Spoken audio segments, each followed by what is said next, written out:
Twilight descended. Shadows stretched, houses stood silhouetted against the dying light. Not a leaf stirred, no birds sang. An unnatural stillness had settled over the street. This was the suburbs, a place where nothing ever happened.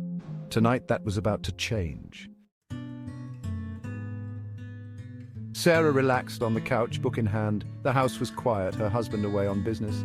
She savored the solitude, the silence, a comforting blanket. A log crackled in the fireplace, casting dancing shadows on the walls. For Sarah, this was perfect peace.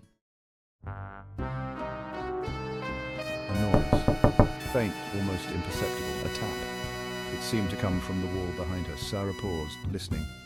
Silence. She dismissed it, probably a loose shutter in the wind. She returned to her book, her peace undisturbed.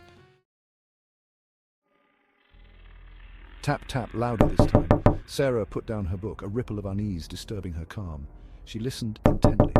The tapping stopped. She walked to the wall, pressed her ear against the cold plaster. Nothing. She told herself it was the old house settling, but a seed of doubt had been planted. Whispers in the walls, tap, tap, tap. The rhythm was insistent now, demanding attention. Then a new sound, a low whisper just at the edge of hearing. Words were indistinguishable, but the tone sent chills down Sarah's spine. This was no settling house. This was something else entirely. Frantic desperation, tap, tap, tap. The whispers grew louder, more insistent, blending with the incessant tapping.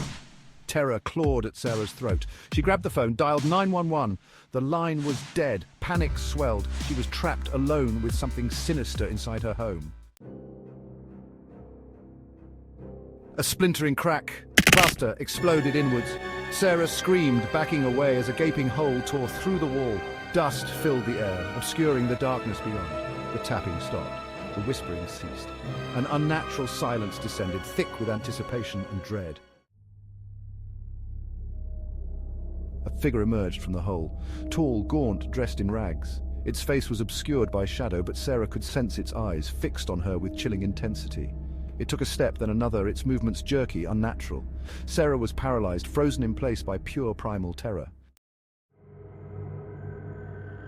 The figure lunged. Sarah screamed, closing her eyes against the horror. She waited for the touch, the pain. It never came. She opened her eyes. The room was empty. The figure was gone. Only the gaping hole in the wall remained, a silent testament to the terror that had invaded her home.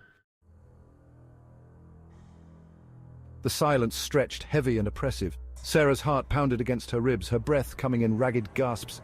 She stumbled back from the wall, fear clinging to her like a shroud. The house was quiet again, but it was a different kind of quiet now. It was the quiet of something waiting. The next morning, police found the house empty. Sarah was gone. No sign of a struggle, no forced entry, just a gaping hole in the wall and a lingering sense of unease. The suburbs slumbered on, oblivious to the terror that had walked its streets. But in the quiet corners of that house, the tapping remained, a constant reminder that some things are best left undisturbed.